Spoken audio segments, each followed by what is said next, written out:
Hello there, Cancer. Welcome back to Misfits of the Zodiac. My name is Ace. I'm going to be pulling 3 cards for you today and an oracle card for the month of October. One for your recent past, one for your current energy, and I actually got 2 for you for your near future. And obviously an oracle card to kind of summate everything that we talked about today. Let's get right into it. Okay. So your first card is the Page of Wands. This is about you receiving new ideas, trying things out for yourself in a new, innovative way, and it's working. And it makes you feel really joyous, an energy that is very childlike in a way, really. You're feeling like this is a different way of doing things. This is a new inspiration that I've never had before. So I would challenge you to keep going down that path if it feels right. Keep trying that new thing or sitting down with those new ideas and seeing if you can bring them into reality in some way. I think it could be really beneficial. This is your recent past. So this could have been some ideas that you got at the end of September, and then you're going to start actually bringing them to light in the beginning of October. Okay. Your next card that you got was the Nine of Athames. So when we try new things and we're doing things differently than we've done before, our mind as humans tends to do this thing where it senses a feeling of uncertainty, which that equates sometimes to unsafe. Okay.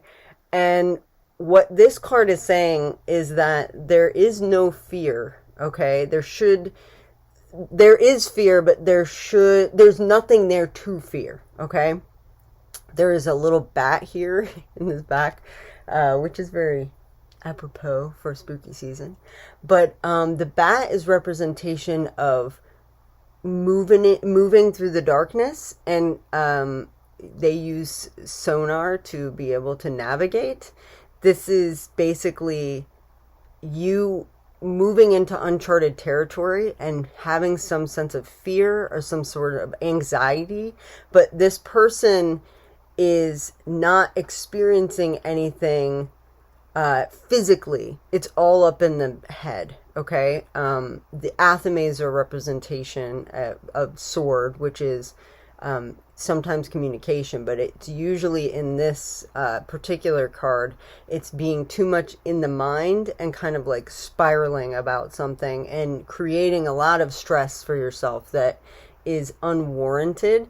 You've got to feel your feelings, but making sure that you're not being too hyper focused on how things are going to potentially go bad, like trying not to hyperfixate on all of the negative things that could arise by you doing something new or something different. Okay.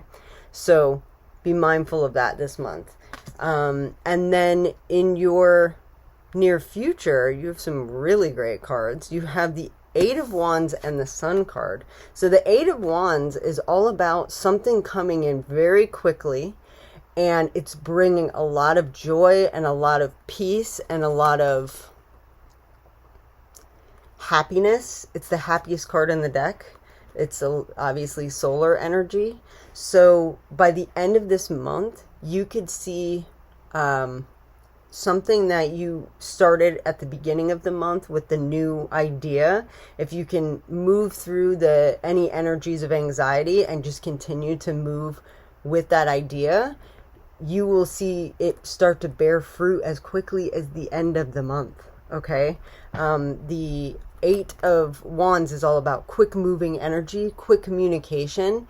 So I feel like you're going to see a lot of success with these ideas that are coming in. So be mindful of that when you start to feel like you might be like freaking out a little bit about the newness of it, the uncharted territory of it. That could be beneficial to you so that you can have this sun energy by the end of the month, if that makes sense. Okay. A good way to potentially tame some of that energy, the anxiety energy, is creating something of an altar for yourself. That is the oracle card that you got.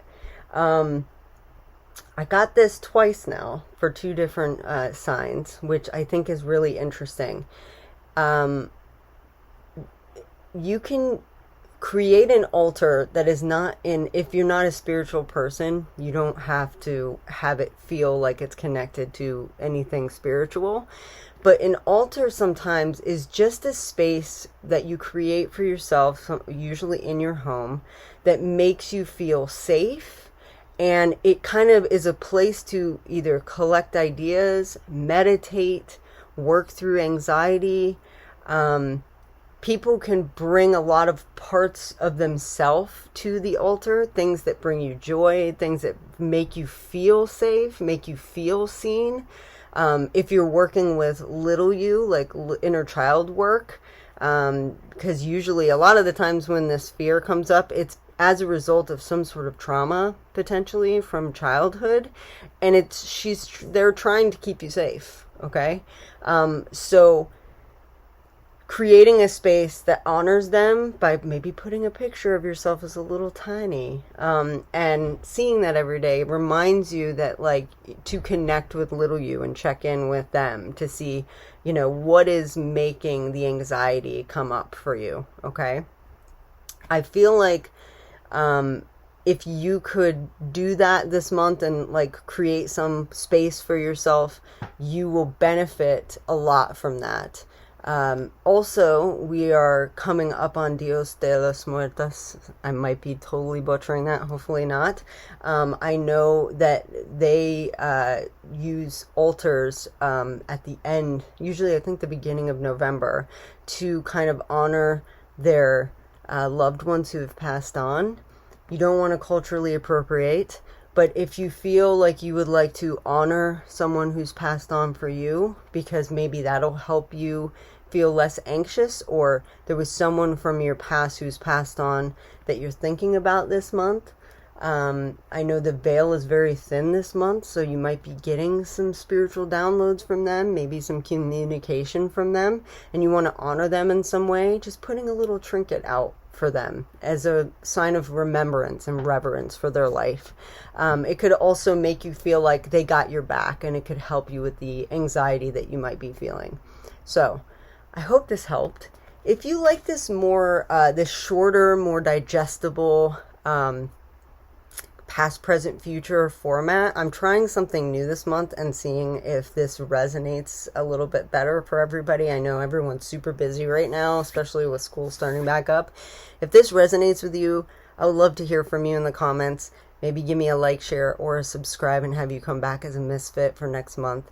And until then, I will see you next month for your monthly reading. Bye, guys.